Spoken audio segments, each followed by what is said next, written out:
Hi friends, இது நம்ம வீட்டு கிச்சன். இன்றைக்கி பார்த்திங்கன்னா ஈஸியாக டேஸ்டியாக ஒரு சிக்கன் கிரேவி வாங்க செய்யலாம். அதுக்கு 2 மீடியம் சைஸ் ஆனியன் எடுத்துக்கோங்க. அதை கரெக்டுன்னு கட் பண்ணிக்கோங்க. ஆனியன் ஸ்லைஸாக கட் பண்ணிக்கோங்க. ஆனியன் ஸ்லைஸாக கட் பண்ணிக்கிட்டால் சீக்கிரமாக வதங்கும். அப்புறம் ஒரு மீடியம் சைஸ் தக்காளி எடுத்துக்கோங்க. அதையும் இந்த மாதிரி ஸ்லைஸாக கட் பண்ணிக்கோங்க.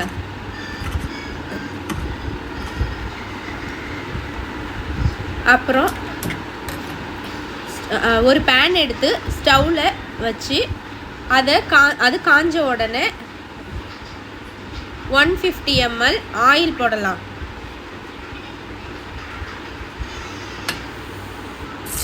ஆயில் சூடான உடனே நம்ம கட் பண்ணி வச்ச ஆனியனை அதில் போட்டு நல்லா வதக்குங்க.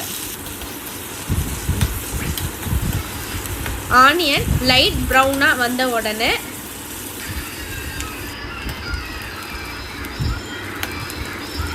இந்த மாதிரி லைட் ப்ரௌனாக வரணும். ஆனியன் லைட் ப்ரௌனாக வந்த உடனே 1 teaspoon red chilli powder add பண்ணிக்கோங்க. இந்த மாதிரி எண்ணெய் இருக்கும்போது ரெட் சில்லி பவுடர் ஆட் பண்ணும்போது எண்ணெயோட சில்லி பவுடர் நல்லா மிக்ஸ் ஆகி நமக்கு நல்லா கலர்ஃபுல்லாக தெரியும். அப்புறம் ஒரு டேபிள் ஸ்பூன் இஞ்சி பூண்டு பேஸ்ட் ஆட் பண்ணிக்கோங்க. ஒரு 2-3 செகண்ட் மிக்ஸ் பண்ணிக்கோங்க. அப்புறம் நம்ம கட் பண்ணி வச்சுருக்க தக்காளி சேர்த்துக்கலாம்.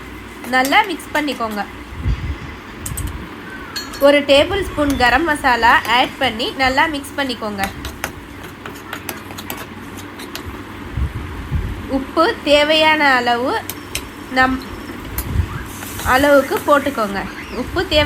போட்டுக்கோங்க. நம்ம ஆல்ரெடி வாஷ் பண்ணி வச்சுருக்க சிக்கனை போட்டுக்கோங்க. நான் இன்னைக்கு 1/2 kg சிக்கன் எடுத்திருக்கேன். இந்த மாதிரி மசாலா சிக்கனோட நல்லா மிக்ஸ் பண்ணிக்கோங்க. இப்போது ஸ்லோ ஃப்ளேமில் வச்சு 2-3 மினிட்ஸ் க்ளோஸ் பண்ணிக்கோங்க. கொஞ்சம் ட்ரையாக இருக்கும்.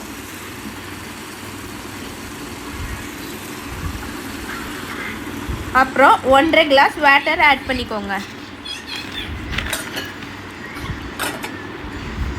வாட்டர் ஆட் பண்ணி மிக்ஸ் பண்ணி உடனே ஸ்டவ்வை ஃபுல் ஃப்ளேமில் வச்சுக்கோங்க.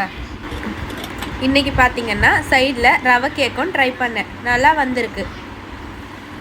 ஒரு 2-3 மினிட்ஸ் ஆன உடனே ஸ்டவ்வை ஸ்லோ பண்ணி ஓப்பன் பண்ணி பாருங்கள்.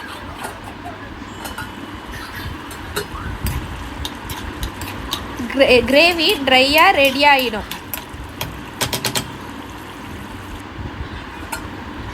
இப்போ மல்லி இலை ஆட் பண்ணி ஸ்டவ்வை ஆஃப் பண்ணிக்கோங்க. சிம்பிளாக டேஸ்டியாக சிக்கன் கிரேவி ரெடி.